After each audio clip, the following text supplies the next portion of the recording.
noite fria não lhe permitia dormir direito sem inquietação. Lá fora alguém certamente chorava, sentindo frio, tinha fome de pão. Era impossível não pensar na dor de quem não podia sentar-se à mesa. O bom pastor não espera e procura salvar quem tem solidão e tristeza. Então, bem-vindo. Tá ótimo. Muito obrigado. Eu agradeço a oportunidade, o convite, e sinto que a responsabilidade aqui é grande, já que nós temos representação até internacional, mas com muita simplicidade e, ao mesmo tempo, com muita alegria e salesianidade, eu quero poder partilhar com vocês essa reflexão sobre algo que é basilar, é fundamental para todos nós, enquanto salesianos e salesianas, né, leigos consagrados ou nós, né, religiosos mesmos. E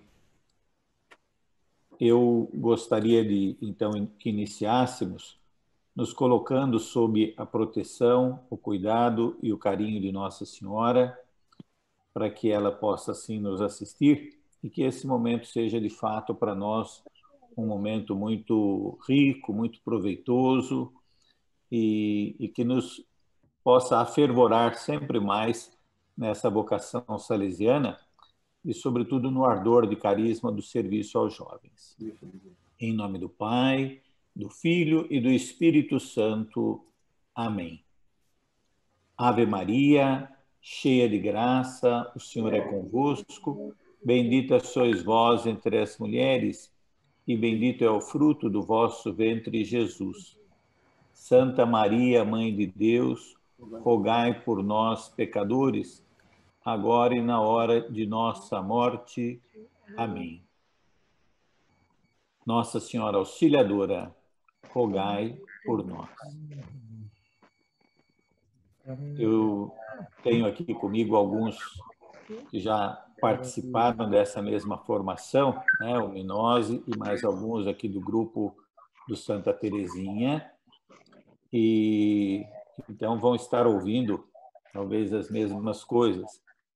Que o Minose já denunciou um pouco de que na nossa formação com o Santa Teresinha, nós tínhamos planejado para uma reunião, mas no final nós acabamos não conseguindo numa única reunião. Precisamos usar uma segunda. De qualquer forma, eu vou procurar explanar com muita tranquilidade aquilo que eu tenho preparado para essa reflexão e assim, se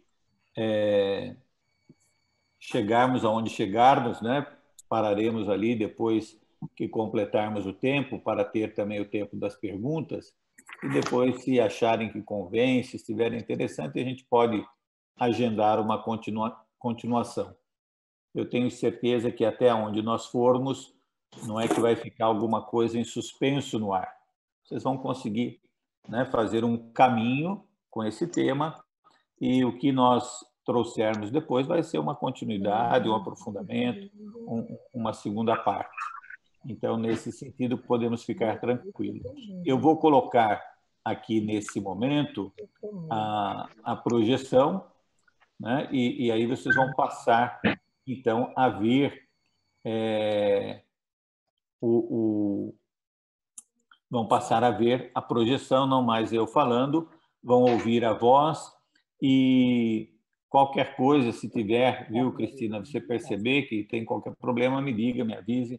A gente pode estar parando, volto a tela para ver o que está acontecendo e aí nós conversamos, tá bom?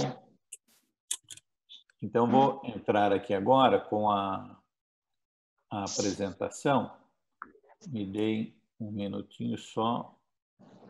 Opa, eu preciso...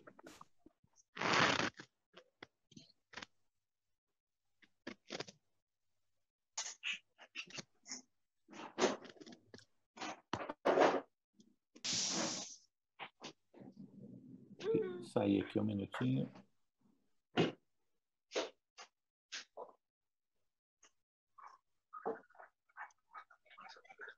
Um segundinho só.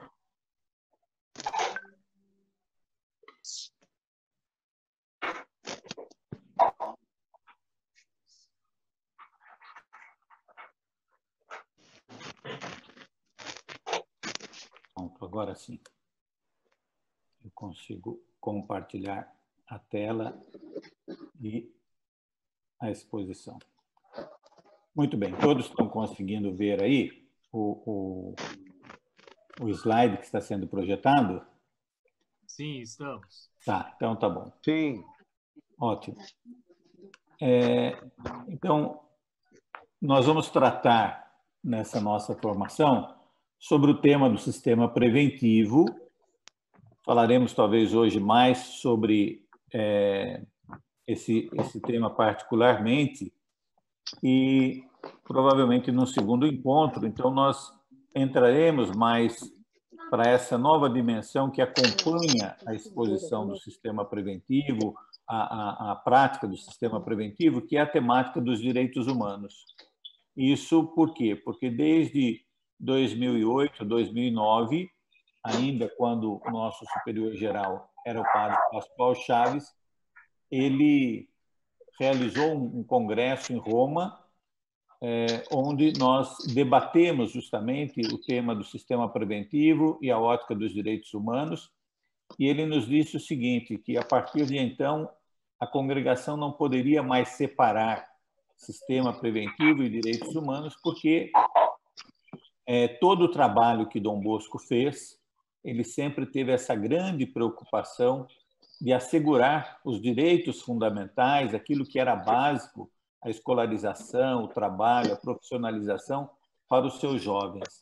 Então, não são duas coisas que vão colocadas uma ao lado da outra, mas, na verdade, elas se sobrepõem. Uma está inserida na outra, né? O sistema preventivo e os direitos humanos. Porém, nós vamos focar inicialmente, como eu disse, mais trazendo para nós algumas questões relativas aos direitos humanos. A primeira coisa que nós precisamos trazer aqui, desculpa que avançou aqui, isso, é que a identidade carismática ela está relacionada com a vocação salesiana. Acho que tem alguém aqui que está com dificuldade quanto ao som, vou ver se eu ajudo para desativar. A identidade carismática ou a vocação salesiana, ela tem no carisma, né, que Dom Bosco nos imprimiu, ela tem o seu fundamento. As nossas constituições, as constituições dos salesianos, diz para nós o que está colocado aí. O carisma do fundador é princípio de unidade da congregação e, por sua fecundidade, está na origem, né, das maneiras diversas de se viver a única vocação salesiana. A vocação salesiana ela pode ser vivida de formas diferentes. Nós, como consagrados dentro da vida religiosa, vocês, como leigos consagrados dentro das famílias, e nós temos dentro da família salesiana tantos outros grupos, né, de ex-alunos e outras congregações que estão ligadas a nós. O fato é que o que nos une, o que nos torna todos salesianos, é o carisma do fundador, aquilo que foi particularmente peculiar à ação, à vivência de Dom Bosco. A Constituição das Filhas de Maria Auxiliadora, elas também dizem algo parecido e que é importante a gente recordar aqui. Desempenhamos a nossa missão na unidade do carisma, na pluralidade das situações socioculturais, com aquela adaptabilidade, audácia e criatividade que Dom Bosco tinha ao ir ao encontro dos jovens. Então, na verdade, o que ela está dizendo? Por favor, fecha o microfone. Como que ela fecha? Aqui, desativar o som. Assim é ruim. Então, devagarzinho o pessoal vai se adaptando. Eu peço desculpas de ter pedido para usar essa plataforma, mas foi justamente para nós podermos trabalhar com a apresentação. Talvez a outra até desse, mas nós não estávamos seguros quanto a isso. Então, a situação sociocultural, a localização dos salesianos, ela é diferente na Índia, no Japão, na Itália, Europa, aqui no Brasil. Porém, nessa pluralidade, né, de situações socioculturais, o carisma salesiano ele vai se adaptando. E com a mesma criatividade que tinha Dom Bosco, e com isso nós vamos conseguindo responder à nossa missão salesiana de uma forma sempre fiel ao nosso fundador. Então, é isso que é colocado aqui para nós. Então, a primeira ideia importante é esta aqui. O que nos constitui como família salesiana é a força do carisma. Não são... Nós podemos ter, às vezes, um estilo de oração ou uma forma de trabalharmos, de atuarmos em lugares diferentes, mas o carisma, né, aquilo que é a essência, o nosso DNA salesiano, é isso que vai nos identificar como parte da família salesiana, como seguidores de Dom Bosco. E o que é, então, né? Essencial dentro do carisma. Tá? Então, vem aí para nós agora, que no coração do carisma está presente o quê? O sistema preventivo. Né? Então, o que, dentre tantas coisas que podem compor esse nosso carisma, esse nosso DNA salesiano, o coração dele, o que o move, é o sistema preventivo. Por isso que é muito importante que nós tenhamos, de fato, clareza do que é que nós estamos falando. Uma das coisas que se tem percebido é que, às vezes, nós temos educadores que estão há muitos anos conosco, nos nossos colégios, nas nossas obras sociais, e quando nós dizemos assim, então, vamos falar aqui do sistema preventivo, né? O que vocês... Aí o pessoal, de repente, percebe que, assim, caem coisas que são muito genéricas, que vale para uma educação salesiana, mas que vale para qualquer outra educação. Elas não têm uma identidade mais efetiva em relação realmente ao nosso carisma. Dom Hilário Moser, ele escreveu recentemente um livro, é um bispo, né, que vocês conhecem, está aqui na nossa comunidade, vai aparecer daqui a pouquinho o título do livro, e ele coloca no início, se eu não me engano, 12 palavras que elas vão trazendo para nós algumas situações, alguns temas relacionados a Dom Bosco. E uma dessas palavras que ele colocou lá é pedagogia. E aí, como é que ele define lá, em poucas palavras, como vocês estão vendo aí, a pedagogia de Dom Bosco. E aí ele diz para nós, na educação dos jovens, nada de autoritarismo e de castigo. Isso para Dom Bosco era algo muito importante, né? Pelo contrário, ele apelava sempre para a razão, para o diálogo, para a bondade, a mansidão, a paciência, e tomou como padroeiro São Francisco de Sales, o santo da mansidão e do ardor apostólico. Por isso deu o nome de salesianas aos membros da sua congregação. Então vejam que nós temos aí alguns elementos que são essenciais, né? Então, Dom Bosco não queria a punição, por isso o sistema chama-se preventivo, é prevenir para não precisar punir, é usar a razão para mostrar, né, o porquê que se quer alguma coisa, que não é um capricho do educador, né, mas que é algo muito propício, muito favorável para o bem do jovem, do adolescente. Isso precisa ser realizado. É com a mansidão, com a bondade que nós vamos despertar a confiança, que nós vamos conseguir cativar, né? Então, não é a autoridade que me impõe, mas é o fato de eu conseguir tocar o coração. E chamarmos salesianos Então, é realmente a identidade da mansidão, da bondade que deve caracterizar todo aquele que se dispõe a viver o carisma de Dom Bosco. Estamos com alguns ruídos aí, acho que alguns que estão entrando, né? Aos pouquinhos poderão silenciar e vai ficar melhor para todos. Uma das coisas que eu queria trazer para nós nesse início é dizer o seguinte, que aquilo que vai ser refletido, que nós estamos refletindo nesse momento, não vamos pensar que é algo assim para o educador salesiano, para aquele que trabalha dentro do colégio, ou para aquele que trabalha diretamente num oratório ou numa obra social. Nós vamos perceber, ao longo da fala, que o que está sendo colocado aqui serve para todos nós, serve para a nossa vida pessoal, serve para a nossa atuação dentro da nossa família.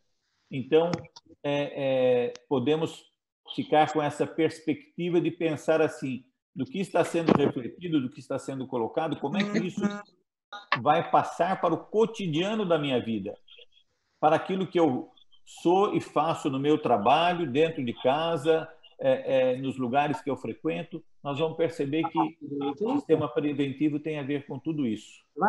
Porque senão dá a impressão assim, que nós vamos falar de um método educativo, como é que se educa numa escola salesiana, e, na verdade, não se trata disso. É muito mais do que isso.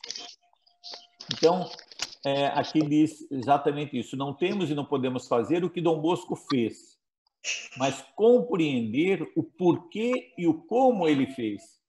Porque, ao compreendermos o porquê que ele fez e o como ele fez, nós vamos estar justamente iluminando a nossa postura e a nossa ação salesiana. Então, nós não vamos simplesmente repetir. Não daria certo. O contexto é muito diferente, conforme nós vamos ver agora.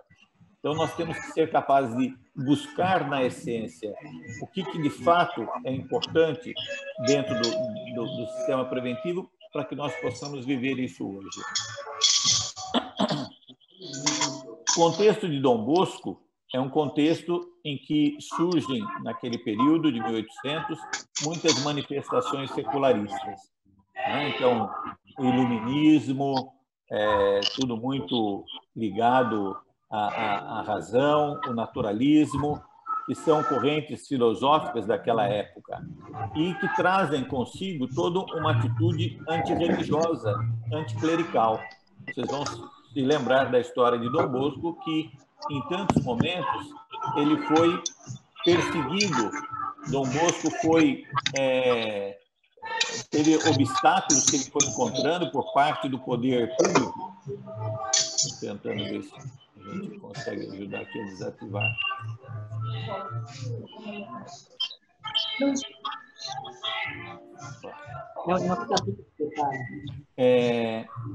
E Dom Bosco, justamente, ele vai procurar, na ação educativa dele, combater essa dificuldade que estava sendo colocada para a igreja, para qualquer trabalho que tivesse um viés religioso.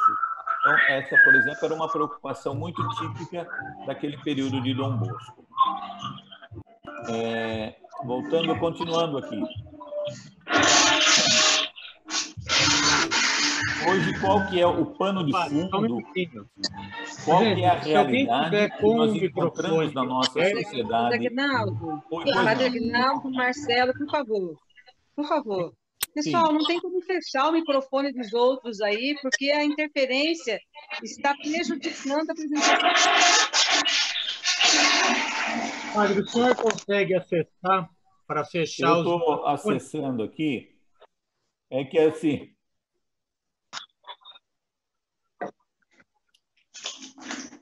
eu vou tentar ver se eu consigo fazer isso de uma vez para todos. É que, assim, é sempre possível as pessoas ativarem, né? Então, vamos ver. Agora... Pois é. Uma fala tão rica, um tema tão importante. Será que conseguimos aí? Minozzi, você pode dar uma orientação sobre como fechar?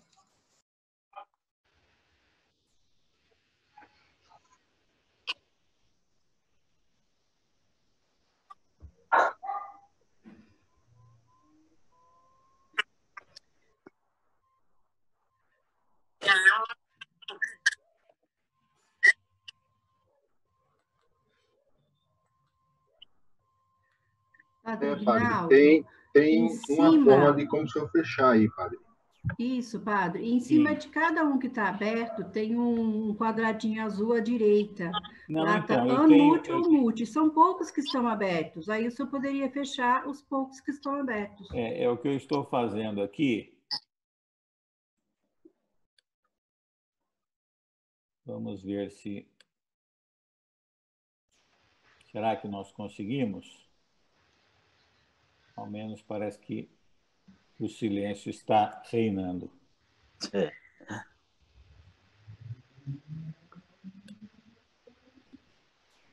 Vamos então prosseguir. E aí vamos ver se a gente consegue avançar.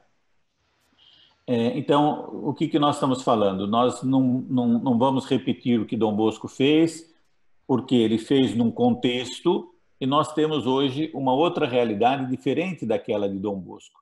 Então, eu trago aqui, rapidamente, alguns elementos que fazem parte da nossa realidade de hoje, né? Nós vivemos no mundo da tecnologia, nós vamos lembrar que Dom Bosco tinha uma preocupação muito grande com a imprensa, né? Então, muitas publicações, ele chegou a comprar uma indústria de papel para poder publicar seus livros, seus opúsculos.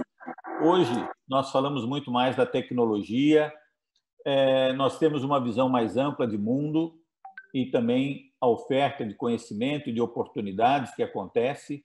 Basta pensar as nossas crianças que têm acesso hoje a coisas que nós fomos ter com 20, 25, 30 anos ou mais, né? E hoje, já crianças pequenos ainda, eles conseguem ter acesso. Nós temos um vasto horizonte que vem para nós a partir dos conhecimentos científicos. Com tudo que nós estamos vivendo hoje, aí um drama da pandemia, porém nós sabemos o quanto a ciência, né, avança, o quanto ela é capaz de rapidamente se mobilizar para poder trazer para nós uma resposta a esse vírus que não estávamos esperando, e sem contar tantas outras descobertas científicas. Ao mesmo tempo, nós vivemos hoje um ambiente de uma grande indiferença religiosa de uma parte da sociedade, ou também começamos a viver uma outra situação, que é importante nós estarmos atentos, que é de uma religiosidade rigorista, tradicionalista, conservadora. E nós temos que estar atentos a isso, por quê? Porque isso tem envolvido também a juventude, e não é a forma da espiritualidade salesiana. E eu digo para vocês, tá bom? Vou falar bem baixinho, vocês, né, não esparramem o que eu vou dizer, mas assim, nós temos hoje nos deparado com a situação, inclusive, de seminaristas nossos, que estão preocupados com batina, com certos tipos de coisas, e o reitor Mort tem chamado a atenção disso, né? Também um inspetor, para dizer, olha, não é por aí, isso não é salesiano, né? Querer determinados tipos de coisas muito rebuscadas, muito solenes, muito pomposas. O nosso estilo é um estilo de simplicidade, até porque nós queremos estar próximos da juventude. Mas esse tipo de religiosidade tem crescido, e tem crescido também entre os jovens. Mas não é o que nós queremos. Porém, nós temos que saber que essa é uma realidade que está colocada aí para nós hoje. Algumas outras características próprias do nosso tempo e que nós temos que fazer conta com elas. Hedonismo, né? Essa busca desenfreada do prazer, o consumismo, né? Ter, mesmo que em detrimento daquilo que a pessoa é. As pessoas que acham que elas valem por a roupa que usam, pelo tênis que calçam e assim por diante. O liberalismo, né? Então, o ganhar sempre mais, né? Quem tem maior poderio econômico domina, e aí nós vamos vendo a situação da pobreza também crescendo. Isso hoje é um caminho também, uma estrada que vai acontecendo no nosso país. Toda a discussão que se tem feito a respeito de fake news, mentiras, né? Notícias falsas. E vejam que isso não atinge só a criança, o jovem, atinge também adultos. Quantas vezes nós temos nos deparado nos grupos de WhatsApp, ou mesmo pessoalmente para nós, que chegam, né, de pessoas que têm mestrado, que têm doutorado, que têm um curso universitário, que é um sacerdote ou até um bispo, e que vai nos mandando, simplesmente repassando notícias que recebe, que de repente aquilo nem é verdade, né? Então, não vamos falar só de pessoas simples e humildes que talvez não entendam ou não tenham a capacidade de parar para analisar, mas nós temos uma realidade também entre pessoas com maior conhecimento e maiores estudos. Há uma carência muito grande de referências éticas e morais, o que é certo, o que é errado, o que é bom, o que é ruim, né? Então, nós vamos percebendo que isso hoje se torna uma dificuldade, às vezes até no educar. Os pais se veem, às vezes, em situações proíbo, não proíbo, digo que pode, digo que não pode.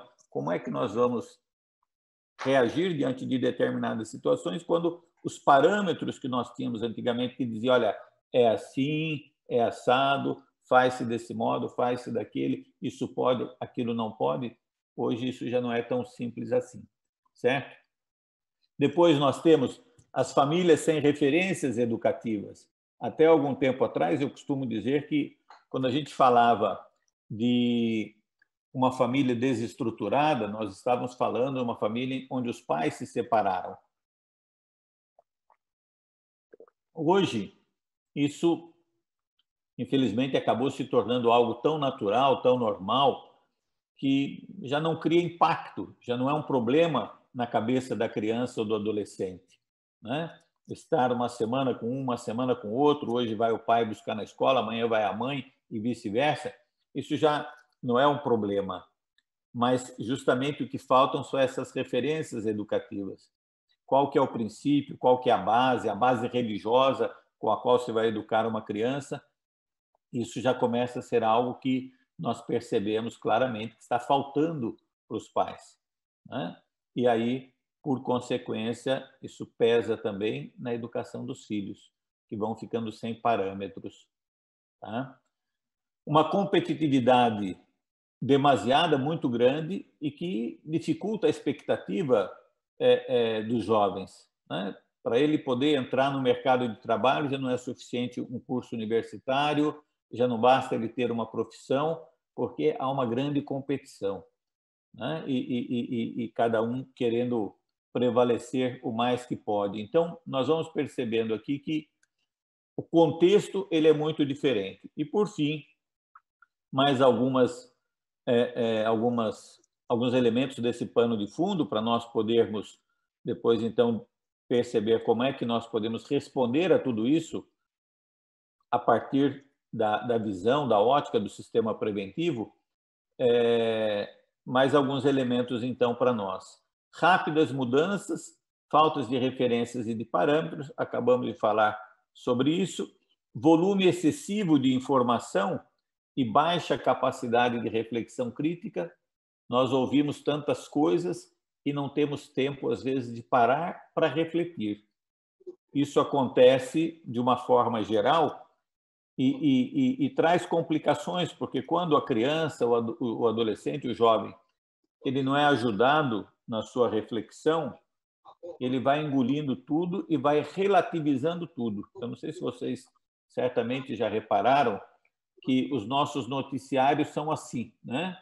Eles dão a notícia da bala perdida no Rio de Janeiro, que matou uma criança, que matou uma pessoa mais idosa, um profissional, ou uma atuação do crime também que provocou uma tragédia, e depois a jornalista diz assim, bom, mudando um pouquinho de assunto, e aí entra a notícia do futebol, entra a notícia do carnaval, mudando um pouquinho de assunto, quer dizer, como se uma coisa e outra estivessem muito próximas, vidas ceifadas de uma forma bruta pela violência, né? E uma violência, vamos dizer assim, sem nenhum sentido, se é que a violência tem sentido, e uma outra notícia que simplesmente, vamos dizer assim, é muito relativa, podemos dizer, né? Carnaval, futebol e outras coisas. Então, vejam o quanto que isso pode impactar na educação, no desenvolvimento de um jovem, porque vai tornando tudo muito relativo, banaliza a vida, banaliza o valor da pessoa. E aí? Eu costumo perguntar para os nossos educadores, quando faço uma fala nos nossos projetos sociais, eu digo assim, vocês refletiram já sobre esse fato que aconteceu, a criança que, né, sofreu isso, ou um aluno que entrou numa escola e disparou uma arma que matou colegas? Eu digo, vocês refletiram sobre isso aqui? Porque se vocês não pararam para refletir, a escola não fez isso, a família também não fez isso. Então, ninguém procurou fazer com que essa criança pensasse, ou esse adolescente pensasse, mas por que aconteceu isso? Tem sentido isso? Né? E nós temos tantas situações que vão a todo momento surgindo, é o bullying, é o suicídio e assim por diante. Então, nós precisamos ajudar aqueles que estão crescendo, se desenvolvendo, a pararem, pensar, refletir e questionar. Por mais que uma notícia, um fato se repita, isso não significa que ele está certo. Não significa que aquele modo de agir é uma verdade. Crescentes atitudes de intolerância, né? Isso nós temos visto e estamos sofrendo muito com isso, no campo social, no campo religioso, no campo da política e assim por diante. Tá? E eu acrescentei ali o Covid-19, porque certamente é alguma coisa que faz parte desse nosso contexto e que nós vamos ter que conviver com isso ainda há algum tempo, e não só conviver porque ele está acontecendo nesse momento, mas vamos ter que conviver também pelas lições que nós vamos precisar tirar daí. O próximo boletim salesiano, que deve estar chegando para vocês nesses dias, já chegou na versão digital, traz lá uma reflexão que eu procurei desenvolver dentro de um espaço muito curto que a gente tem ali, né, 1,5 páginas, 2 páginas com fotografias, para dizer assim, como é que fica o contexto social, como é que fica a nossa vida, né, depois do Covid.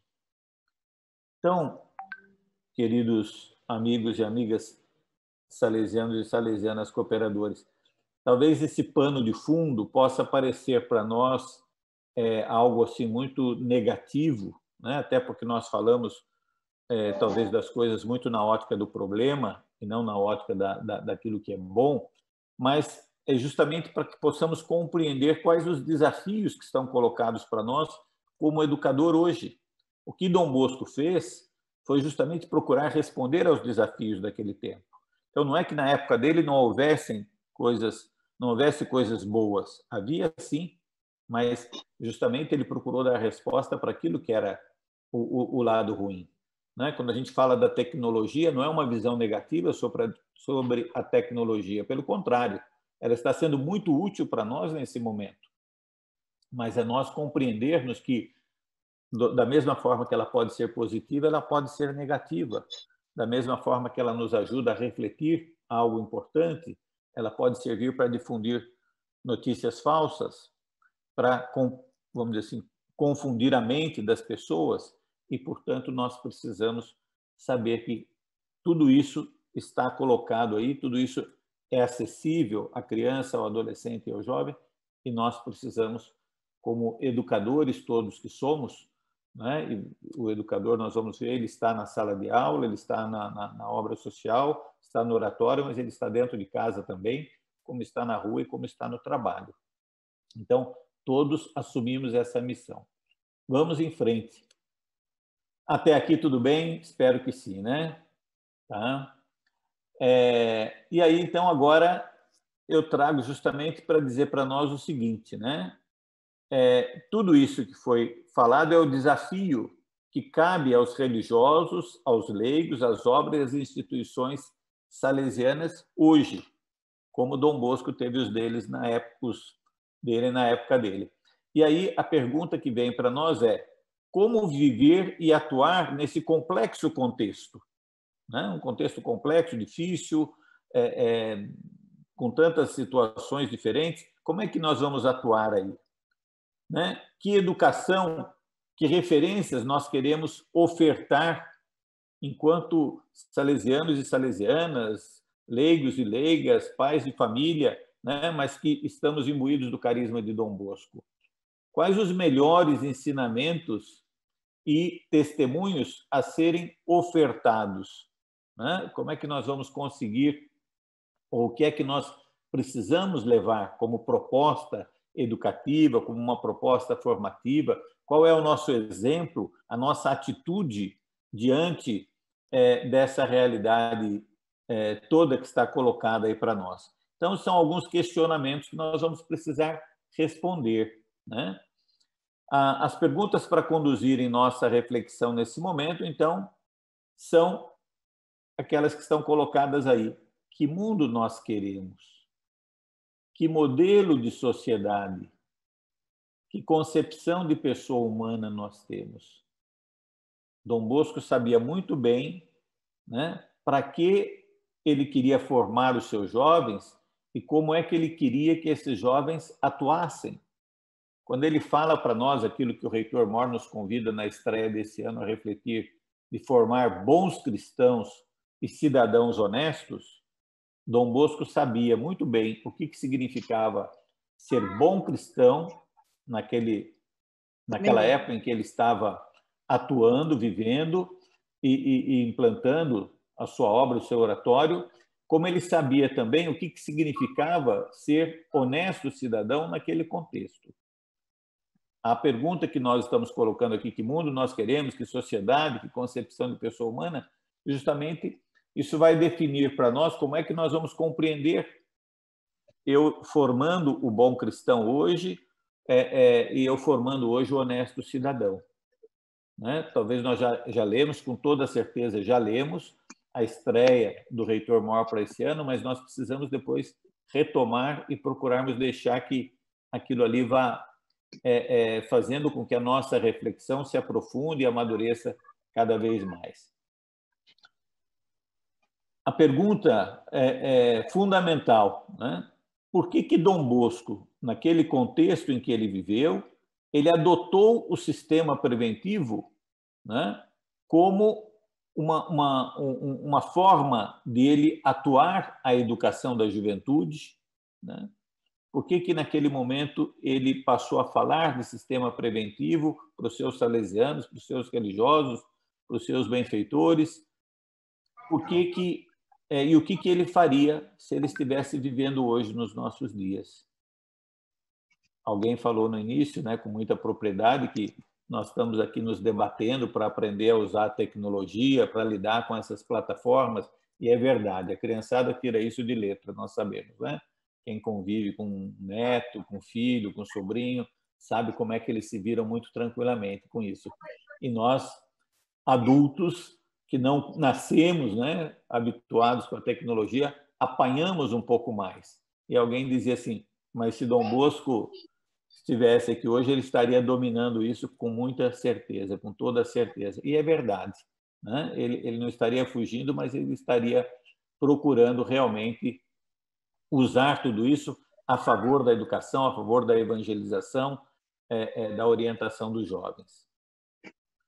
E aí, então, nós vamos extrair da ação educativa de Dom Bosco, desse seu método educativo, do sistema preventivo, aquelas opções que foram fundamentais, que serviram, né, de forma essencial para constituir todo o seu agir, todo o seu modelo de educação, todo o seu trabalho dentro do oratório.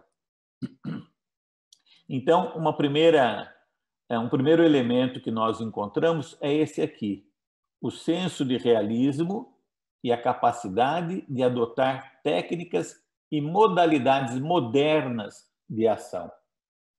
Dom Bosco, nós sempre falamos isso, ele viu muito além do seu tempo.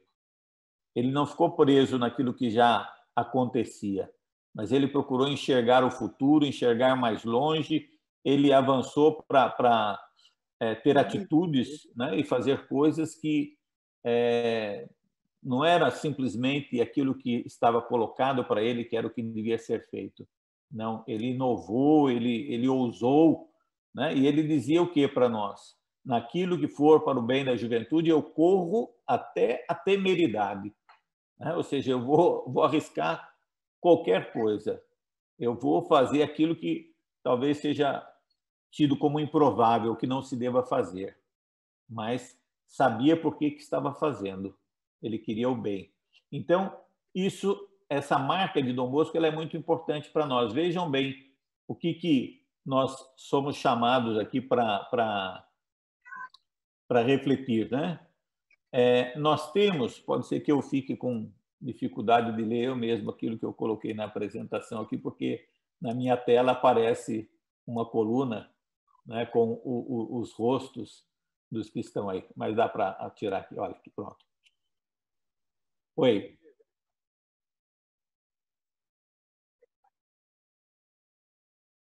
Ah,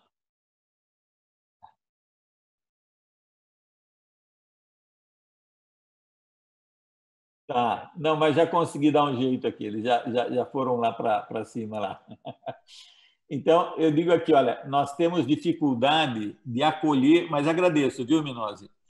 E eu preciso me aprimorar, realmente.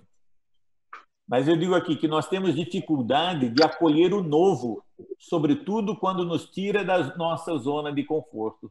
É ou não é verdade, né? Que nós, tantas vezes, quando a gente se sente desafiado, quando eu tenho que aprender uma coisa nova, né? A gente fica já incomodado, a gente não quer se dar ao trabalho, a gente quer fazer as coisas sempre da mesma forma. Por quê? Porque o novo ele nos desacomoda, ele me obriga a sair daquela tranquilidade que normalmente eu estou apoiado nela.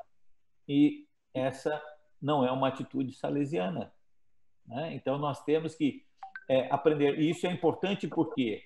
Porque senão a gente fica reclamando do nosso tempo, né? Não é do espírito salesiano reclamar, hoje é assim, nossa, mas por que tem que ser assim?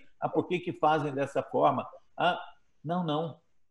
Né? Se o que está colocado para nós hoje é isso, vamos procurar compreender esse novo, vamos procurar viver esse novo, claro, de uma forma positiva, sabia, mas sem ficarmos reclamando da realidade ou sem nos deixar envolver.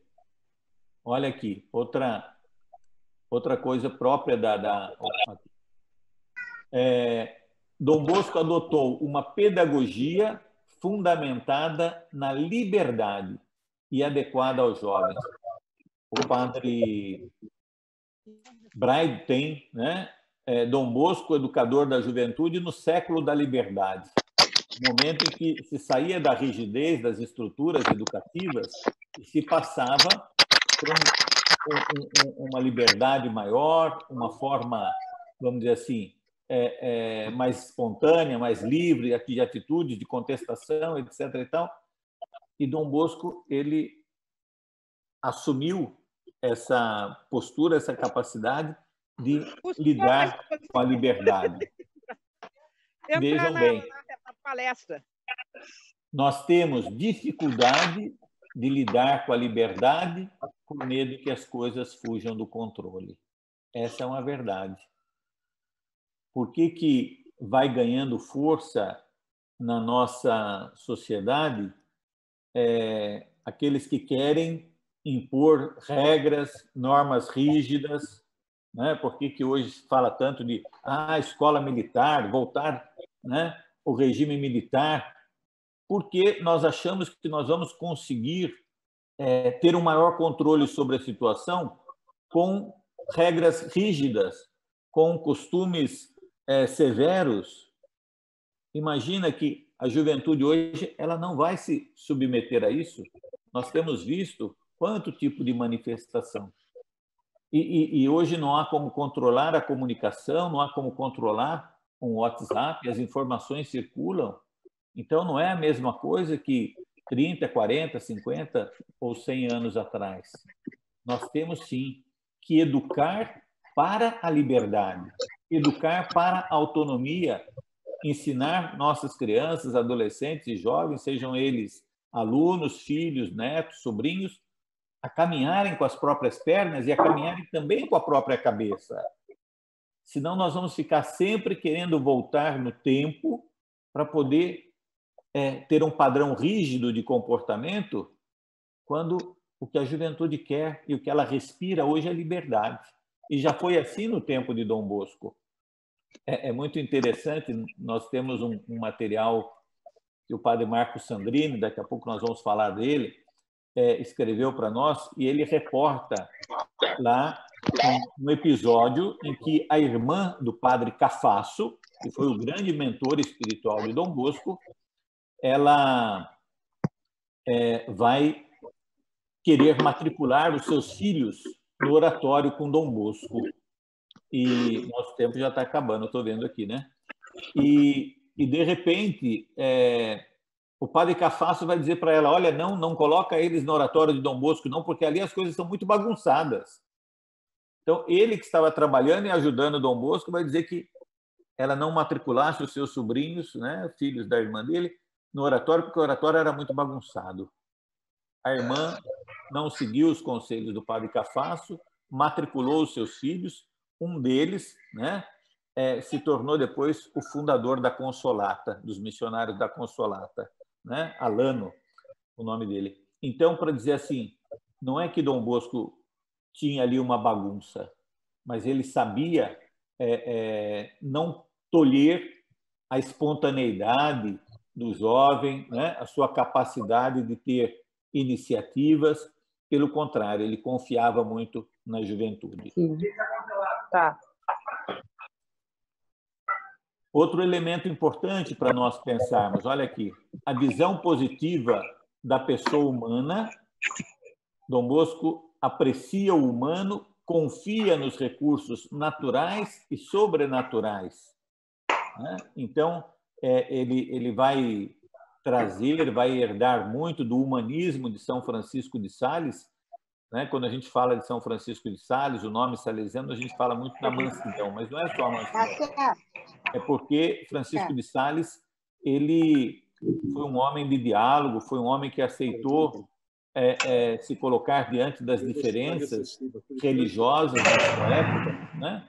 Então, ele tinha um olhar muito de respeito para com a pessoa humana, independente das suas atitudes, e procurava descobrir os valores que ela tinha, naturais e sobrenaturais. E aí nós nos deparamos com o quê, tantas vezes? Não. Desculpa um minutinho só. Pessoal, novamente, está muito ruído. Que pena. Entrou. Bom. Deus participando. Vamos lá. Não, então, a atitude de Dom Bosco é uma atitude carregada de otimismo e esperança no potencial positivo do jovem e na ação da providência e na força da religião na vida do jovem. Eu sempre gosto de dizer que não dá para ser salesiano, seja consagrado, seja leiga, quem desconfia dos jovens, quem olha para os jovens de uma forma negativa, quem afirma, essa juventude de hoje está perdida. Não, ela não está perdida. Ela está talvez mal direcionada, mal apoiada, o entorno que está envolvendo os jovens hoje nem sempre é um entorno positivo, pela mídia, pela sociedade, pela desestruturação familiar, como nós falamos. Então, o que envolve o jovem talvez seja muito negativo e acaba induzindo ele ao erro. Mas qualquer jovem, ele tem sempre um potencial positivo, ele pode fazer coisas maravilhosas. Ontem, foi acho que na sexta-feira, né, eu participei de uma live com o pessoal de Brasília, aliás, com a participação de um jovem de Brasília chamado Jeconias. E muito interessante, ele esteve 11 vezes na FEBEM quando adolescente, 11 passagens, foi para o sistema prisional. Quando a gente vê esse jovem hoje, com a família que ele tem, a fala que ele tem, ele é representante da ONU para alguns temas relacionados à juventude, né? E ele diz assim, olha, foi a oportunidade que eu tive, foram pessoas que acreditaram em mim, que me ajudaram. Então, nós poderíamos dizer assim, esse não tem mais jeito. Imagina, 11 passagens pela fundação, pela FEBEM, né? Lá de Brasília, o CAGE, como eles chamam lá. Nós diríamos assim, não tem o que fazer com ele. E, no entanto, alguém apostou, alguém apoiou, acreditou, e nós ficamos assim impressionados. Deve ser um jovem hoje com 30 e poucos anos, e a fala com propriedade, com segurança que ele tem. Então, vejam bem, Eu vou avançar, Cristina, mais um pouquinho aqui. A hora que for para parar, você põe a mão aí e diga assim, ó, está acabando já. Tá bom? Olha aqui. Toda a pedagogia, toda a proposta educativa de Dom Bosco... Oi? Fundamentada, né? Fundamenta o seu método na bondade e no afeto. Amorevolezza, nós já ouvimos falar isso sempre, certamente desde que vocês começaram a ser cooperadores. Eu estou ouvindo uma live. O que nós temos é isso que precisamos aprender de Dom Bosco. Ele crê na força do amor, que gera vínculo, gera confiança e tem o poder de transformar os corações. Hoje, nós temos respirado muita intolerância, como disse, muito rigorismo, muita pressão para querer provocar mudanças e não vamos conseguir. Né? Já não é mais possível isso. Nós vamos conseguir, sim, na medida em que nós fortalecermos a crença no amor. E temos que transmitir isso como testemunho. Temos que ser capazes de educar as nossas crianças para isso. Dom Bosco tinha uma certeza de que a transformação da sociedade ela acontece a partir da educação. E nós podemos dizer, como ele acreditou, que essa educação tem que preparar as pessoas, a criança, o adolescente, o jovem, para viver o amor. Estabelecer relações de confiança, relações de tolerância, né? Relações de perdão, de misericórdia. Sem isso, não há transformação. Sem isso, não há mudança. Tá? Então, nós precisamos apostar nisso e saber que esse é um elemento chave no nosso sistema preventivo. A amorevolezza, o afeto, a confiança. Porque a gente paga por semana. Vejam bem, nosso método educativo, eu gosto de dizer que ele é, na verdade, uma forma de nós vivermos a educação. Não se trata de uma estratégia educativa ou simplesmente de uma dinâmica educativa, uma atitude, não. É uma forma de nós vivermos a educação. Isso significa, não é uma forma de ensinar na sala de aula, dentro dos muros de uma escola ou de uma obra social, mas é, de acordo com aquilo que nós viemos refletindo até agora, uma visão sobre o ser humano, sobre a pessoa humana e o modo de sermos e de agirmos que nos coloca de forma permanente na condição de educadores.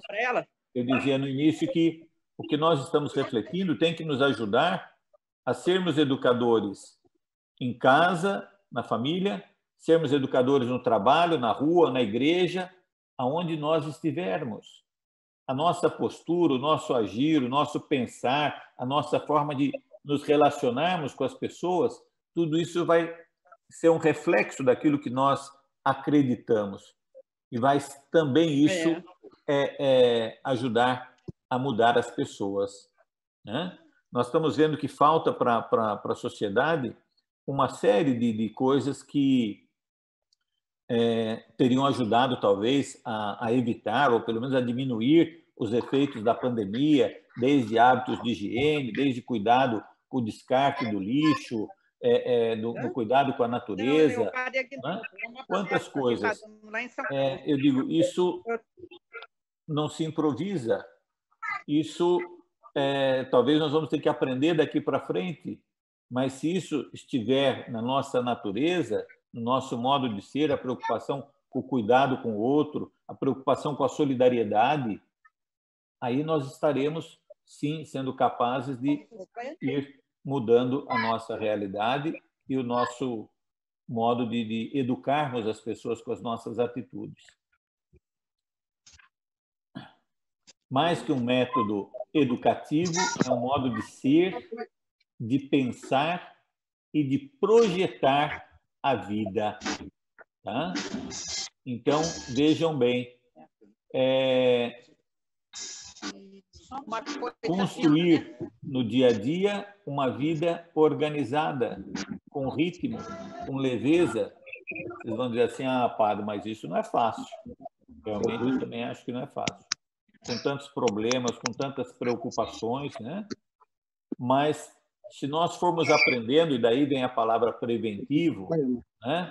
Se nós formos aprendendo a planejar aquilo que nós vamos fazer, aquilo que nós queremos ser, os problemas que nós queremos evitar, né? As atitudes que nós precisamos mudar, se nós conseguirmos ir aprendendo a ser, projetar, pensar de uma forma diferente. Ele fala para fechar o microfone.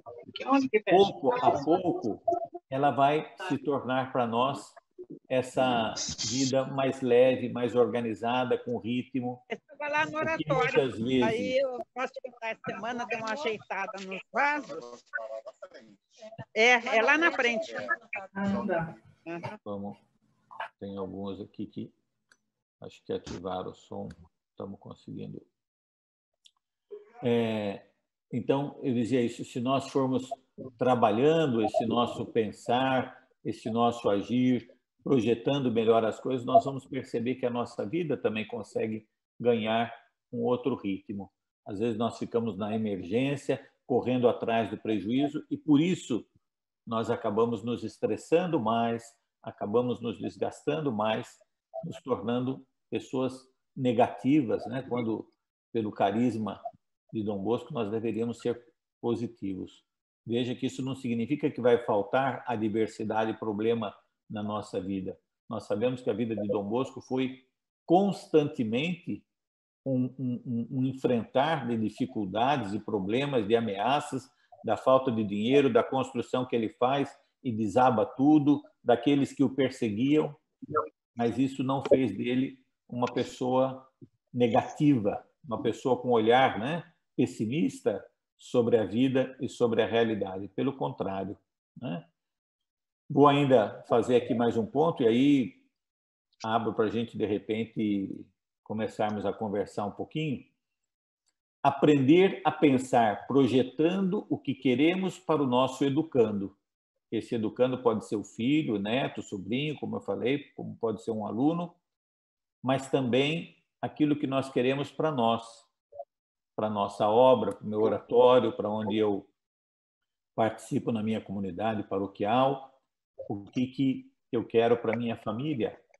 Se nós aprendermos a parar, e olha, eu vou dizer para vocês, não se frustrem se vocês não tiverem, às vezes, esse costume de parar e de perguntar assim, por que eu vou fazer isso?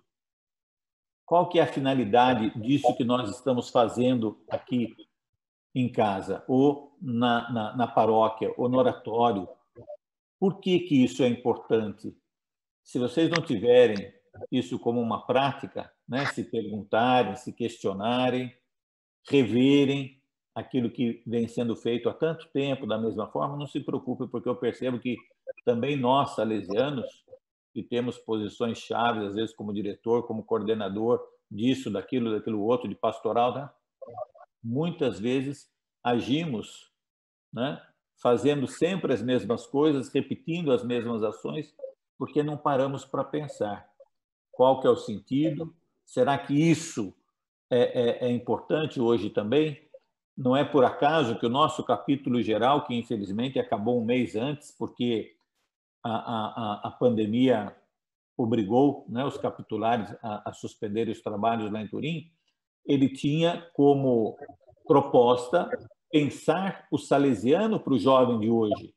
E o reitor Mor, Padre Ângelo, dizia muito claramente, aquilo que nós estamos fazendo há 40, 30, 40 anos ou mais, já não serve mais para essa realidade de hoje. Nós precisamos mudar.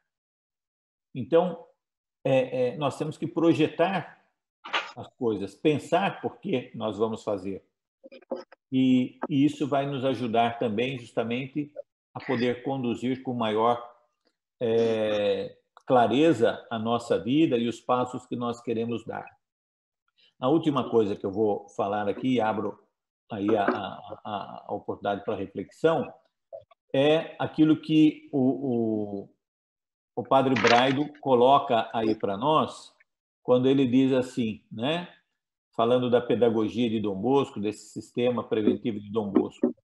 Trata-se de uma pedagogia narrada, em que contar os fatos substitui a apresentação, né, de normas escritas ou de técnicas educativas. Dom Bosco ele resistiu muito em escrever sobre um tratado de pedagogia, e quando ele escreveu as Memórias do Oratório, onde ele descreve como é que a vida fluía, como é que ela acontecia dentro do Oratório de Valdôco. Né? Por quê? Porque era algo a ser vivido, mais do que uma teoria, uma forma de pensar a educação. Então, ela tem essa característica, a educação salesiana, o nosso sistema preventivo, né? De ser muito mais do que uma técnica educativa, o nosso modo de ser, de viver, de existir, de agir no nosso cotidiano. Nós temos pela frente, depois, uma outra continuidade para falar um pouco da dimensão espiritual, né? Que nós falamos um pouco do afeto, da razão, mas para falar um pouco também da dimensão espiritual desse nosso sistema. Porém, eu acho que o tempo que me havia sido dado, ele já estourou. Eu queria, então, deixar aí... deixa eu interromper aqui a nossa apresentação e voltarmos aqui, Cristina, para então podermos fazer aquela conversa que estava prevista, né? Ou respondermos aí algumas perguntas. Pode ser?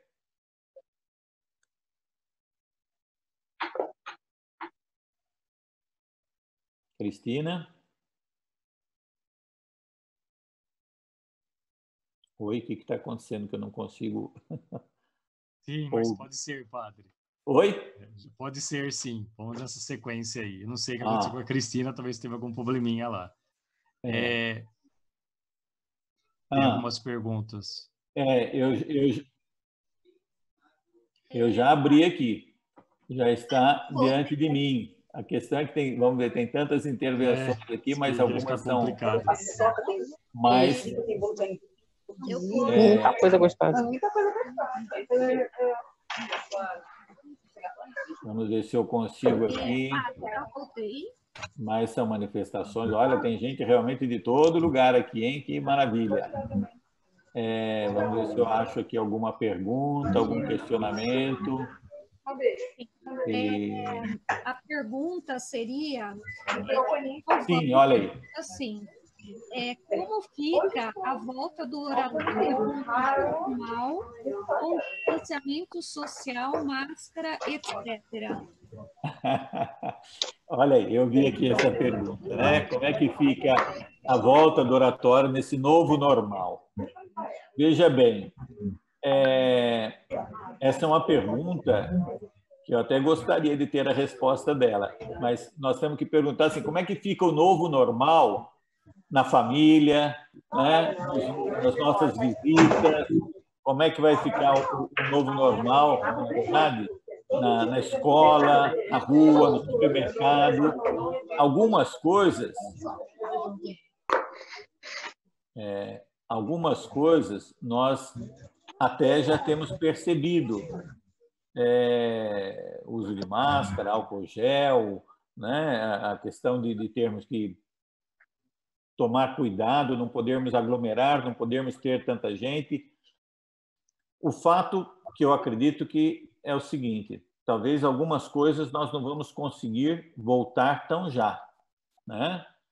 Se a escola tem dificuldade, que é um espaço onde os alunos estão sentados, têm suas carteiras, não estão o tempo todo em movimento, e ela já tem dificuldades e tem restrições, o que pensar do oratório, e eu vou além, da obra social, onde as atividades talvez acontecem muito mais com práticas esportivas, com práticas de arte, de outras coisas que envolve movimentação, envolve contato, capoeira, judô.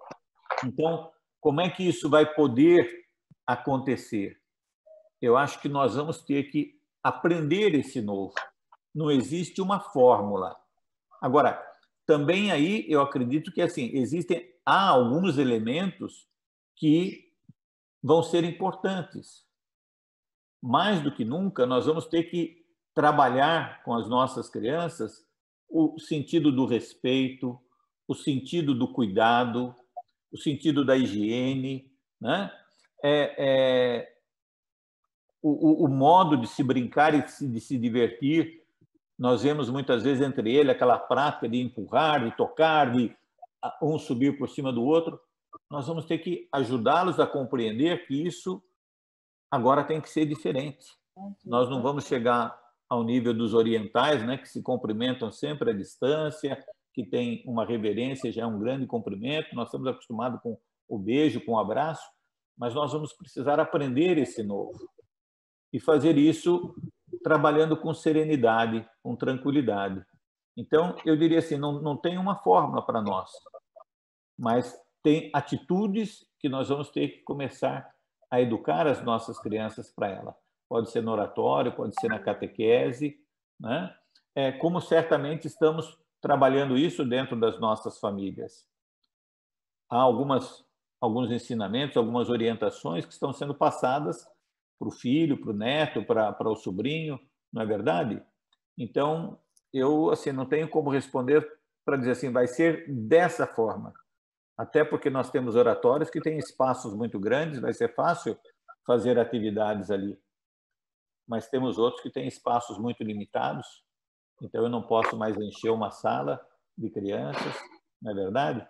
Então, não sei se eu respondi, mas é um pouco a sensação, a visão que eu tenho dessa realidade. Obrigada, padre. Uma outra pergunta do Agostinho é como passar a religião para jovens que querem saber disso? Só com o testemunho? Testemunho de vida? Tá. Eu gosto dessa pergunta. Ela na verdade, assim, nós vamos até na expectativa, na esperança de talvez termos uma continuidade no próximo momento, se assim vocês desejarem, mas fiquem muito à vontade, por favor. E essa pessoa que está falando. Padre Aguinaldo. Tá. Nós vamos aqui são as outras pessoas. Ter a oportunidade... Eu entrei sem vídeo, porque senão todo mundo escuta tudo que está rolando aqui, entendeu? Sim, está escutando. Porque tem que ser um lugar silencioso. Aí, mas... Ai, meu Deus. Você está só assistindo. Impossível, não, pessoal? Mas ninguém te ouve. Tá lá. Eu não estou conseguindo ajudar aqui no silêncio. Bom, voltando aqui à nossa pergunta, né? Então, eu ia dizendo isso, que naquilo que virá ainda pela frente, nós vamos ter a oportunidade de refletir mais sobre essa dimensão religiosa. Obrigado, filho. Agora sai fuçando, né? Mas eu queria, pelo menos, link, poder né, já dar uma resposta nesse momento, dizendo o seguinte: eu acho que sim, que o nosso testemunho e a nossa atitude serão muito importantes. Em que sentido? Não é simplesmente o testemunho de dizer, olha aqui, eu estou indo para a igreja, você quer ir para a missa? Vamos para a missa, né? Eu acho que esse tipo de testemunho ele é importante, mas talvez ele não seja mais convincente. Com certeza, padre. A grande base da religião, eu acredito que vale hoje, é fundamentalmente nós trabalharmos a dimensão do amor, a dimensão da misericórdia, as nossas relações de procurar aquilo que nos aproxima e não aquilo que nos distancia. Essa postura, ela é uma postura religiosa, sim, porque ela é o fundamento do Evangelho. Jesus não diz que o mandamento maior é o mandamento do amor, né? Então, é isso que nós precisamos testemunhar. Às vezes nós ficamos, até porque fomos educados assim, vocês como eu, né? A buscar muito mais a forma, a regra, aqueles comportamentos, né? Das ações ou das atividades religiosas que nós fazemos, e isso nem sempre diz algo para o jovem de hoje. ele não está, vamos dizer assim, a dimensão dele de espiritualidade, ela vai numa outra direção, mas nós podemos tocá-lo sim. Eu estou com um grupo de ex-oratorianos que eu trabalhei com eles quando era seminarista, terminei o noviciado, fui para a filosofia em Lorena, e há cerca de 1 mês e meio atrás eu resolvi... Ô, Fer, eu não sei se foi para mim. Falaram, fecha seu microfone, né? Mas... Isso.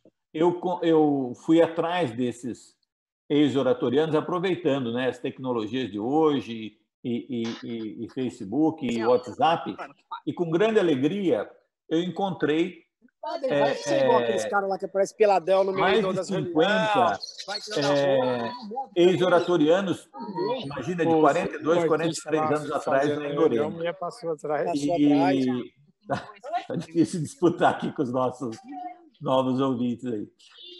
E aí o que acontece? Entre esses, né, foi muito interessante, porque daí eu lancei lá no grupo de WhatsApp outro dia um convite para a participação da missa, que eu ia celebrar aqui, da novena do Sagrado Coração de Jesus. E então, justamente o tema, o amor, a misericórdia, tudo isso colocado ali.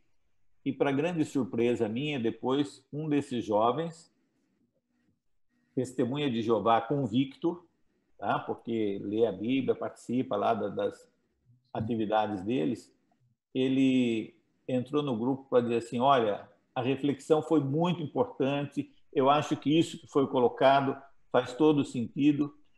E veja bem, não é um grupo religioso qualquer, né? É um desses grupos mais assim, e eu não estou falando de alguém que só tem uma denominação religiosa, não, alguém que participa. Eu entendi que ele é praticante dentro da religião dele, dentro da comunidade dele. Mas quando se falou, né, dessa linguagem comum e universal do amor, do entendimento, da misericórdia, da tolerância, né, ele foi capaz de dizer que ele se encontrou ali também. Então, eu acho que isso, para nós hoje, é fundamental se nós queremos convencer o jovem de que a nossa fé ela é algo importante. Ir para o sacramento, ir para uma catequese, será certamente um segundo passo, um terceiro passo, mas nós não podemos querer partir daí para dizer que eles realmente estão sendo bons cristãos. Padre Guinaldo, eu agradeço, né, por todo esse momento.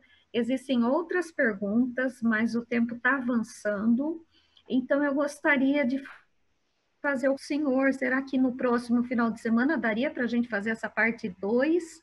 E aí eu salvaria as perguntas e responderia, e aí a gente, de repente, poderia responder essas perguntas e depois avançar com a parte 2 ou agiria as outras 2 perguntas.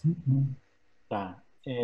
Eu, no próximo sábado, eu tenho um compromisso que vai me levar toda a parte da tarde, infelizmente já assumido, né? Então, ele eu não consigo. O outro final de semana será o dia 1º de agosto.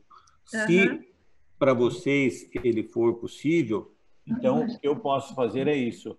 Eu reservo já esse final de semana e daí nós podemos continuar dentro dessa proposta. Eu, de repente, já responder, né, as perguntas que vão sendo colocadas e aí avançamos mais um pouco com a reflexão. Isso, então nós vamos já deixar então agendado para o dia 1 de agosto, às 16 horas, né? E a gente faz essa parte 2 e eu peço desculpa àqueles que, porque são perguntas, né? Tanto elogiando o Senhor, como a palavra, assim, a fala pé no chão, muito realista, enfim. E os questionamentos que eu acredito que iria demandar muito tempo, né? Não por nós, mas por conta de alguns que talvez não vão ficar para ouvir as suas respostas, né? Então, assim, 2 minutinhos, eu acho que ela queria fazer antes da gente finalizar com a bênção do Senhor, né? Eu queria fazer, acho que um convite, uma motivação aí para o nosso congresso, né? Aqueles que ainda não colocaram no chat a cidade, de onde são, por favor. E se a Alzira não... se ela quiser já fazer o convite agora nesse momento, não sei se o Marcelo também gostaria de falar, né? Aí a gente, mas enfim, quero agradecer muito o Senhor por toda essa oportunidade, né, que nós tivemos, e a gente então fica na expectativa do dia 1º, né? A semana que vem, na terça-feira, nós vamos testar uma outra plataforma que é o Teams. Então, na terça-feira, nós vamos fazer um teste, e se funcionar, a gente vai pelo Teams, porque é um pouco mais prático, muitos já se cadastraram, né, a nível de Brasil, né, região Consulta Brasil. Então, assim, a possibilidade de outros participarem, né, eu pediria só que no próximo, assim que a gente participar, que a gente já feche o microfone já no início, por favor, para não ter tanta interferência, né?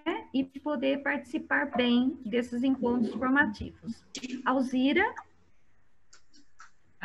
Eu disse que nós participamos de uma reunião hoje, mas só está confirmado o Congresso 29, 30 e 31 de julho, 1º de agosto do ano que vem, e que vai acontecer, além da formação, a eleição para a escolha do sucessor, do meu sucessor. Mas deixar aqui, eu peço para a coordenação do Congresso, que vai ser em BH, que no próximo encontro eles passem mais informações, tá bom? Está confirmada a data, vai ser em Belo Horizonte, mas daí eu peço para a coordenação, que inclusive parece que tem gente, a Carmen, a Kátia, a Beth de BH estão presentes, o Padre Pedro também vi presente, então no próximo encontro eles passam mais informações. Eu sei a data e que vai acontecer a eleição, tá? E dei mais informações com eles. Mas muito obrigada, Cristina. Cris.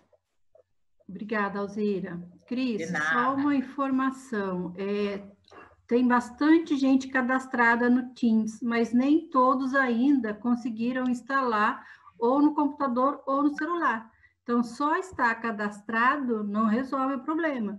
As pessoas têm que instalar no computador ou no celular, tá bom? Então, seria bom quem tiver aí de coordenação passar isso para todos os salesianos e aspirantes que já foram cadastrados, tá bom? Obrigada.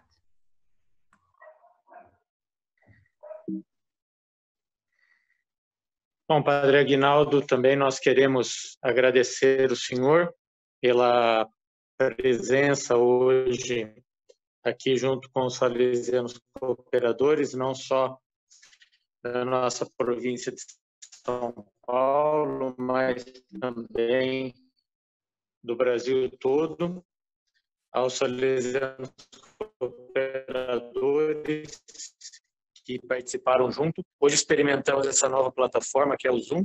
Eu realmente não conhecia, que conseguiram pelo Zoom, porque tenho um conhecimento maior para apresentação, e foi muito bom. Então, agradecemos ao senhor pela disponibilidade. Já ficamos certos por uma continuidade da parte 2 desse mesmo tema, né? E o convite que a Alzira também nos fez para o Congresso, ele também já se mobilize para esse momento, né? Agradecemos a Alzira pela partilha, e de Belo Horizonte, que está preparando o comunicativo. E obrigado a todos que participaram. Padre Aguinaldo, por favor, eu deixei uma pergunta no seu reservado, então depois não esquece de dar uma olhadinha para o nosso próximo encontro. Grande abraço, viu? Bom te ver. Obrigado. Eu estou aqui anotando, tentando copiar, depois se alguém conseguir salvar todas aí as questões, me passa, tá bom? Eu quero poder responder sim e refletir juntos, tá? Mais alguma coisa, Cristina, ou encerramos? Não, padre, pode encerrar. Peço desculpa pelos ruídos, barulhos, mas deu para acompanhar uma boa parte. Tá, não, eu também peço desculpas por ter, de repente, provocado aí a mudança da plataforma, que foi até para poder colocar aí a apresentação, era importante. Mas agradeço o convite, eu acho que esses contratempos eles podem acontecer, acontecem, nós temos que saber lidar com eles, né? Padre Aguinaldo. Oi, pois não. Aqui é o Padre Pedro, da Inspetoria de Belo Horizonte. Ô, meu irmão. Queria apenas formalizar, em nome da província dos Salesianos Cooperadores de Belo Horizonte, a nossa gratidão pela formação de hoje. Agradeço também o convite que recebi para estar participando e só aí realmente endossar a informação da Alzira de que está confirmado o Colégio Salesiano de Belo Horizonte, lá da Avenida Amazonas, para sediar o Congresso Nacional no próximo ano. É a Avenida Amazonas, 6.825, Gameleira. Esse é o bairro para quem já estiver pensando em comprar passagens, né, hotel e etc, tá bom? Então, Padre Aguinaldo, muito obrigado, que Deus te abençoe aí no seu ministério, no seu sacerdócio, né, e na nossa consagração salesiana. Agradeço muito, muito obrigado, viu, meu irmão? E então, vamos concluir, né? E eu realmente, então, agradeço a participação de todos e a oportunidade de poder estar com vocês. Acho que tem muita coisa interessante para nós refletirmos juntos, pensarmos juntos, trabalharmos juntos, e faremos isso, então, num próximo encontro, tá bom? Vamos, então, encerrar pedindo a bênção de Nossa Senhora. Nós já começamos com ela este nosso encontro e agora queremos concluir também rezando juntos. Debaixo de vossa proteção, nós nos refugiamos, ó Santa Mãe de Deus, não desprezeis as nossas súplicas em nossas necessidades, mas livrai-nos sempre de todos os perigos, ó Virgem gloriosa e bendita. Maria Auxiliadora dos cristãos, rogai por nós.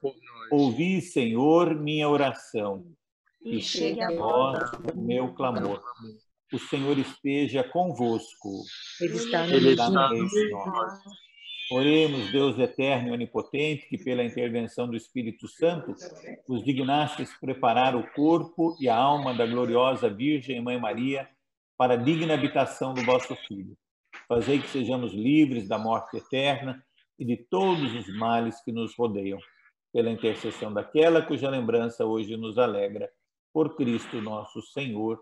Amém. Amém. Desça sobre cada um de vocês, sobre as famílias de vocês, sobre a vida, os projetos, tudo aquilo que está no coração de cada um e de cada uma, como salesianos cooperadores, a bênção do Deus de amor e misericórdia, Ele que é Pai, Filho e Espírito Santo. Amém. Amém. Obrigado, viu? Deus abençoe a todos. Obrigado. Final de semana. Boa tarde.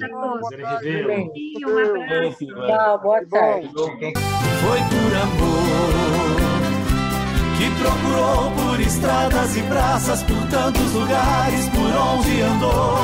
E já não tinha nenhuma esperança, nem alegria, e então convidou: venha comigo, vem ser meu amigo.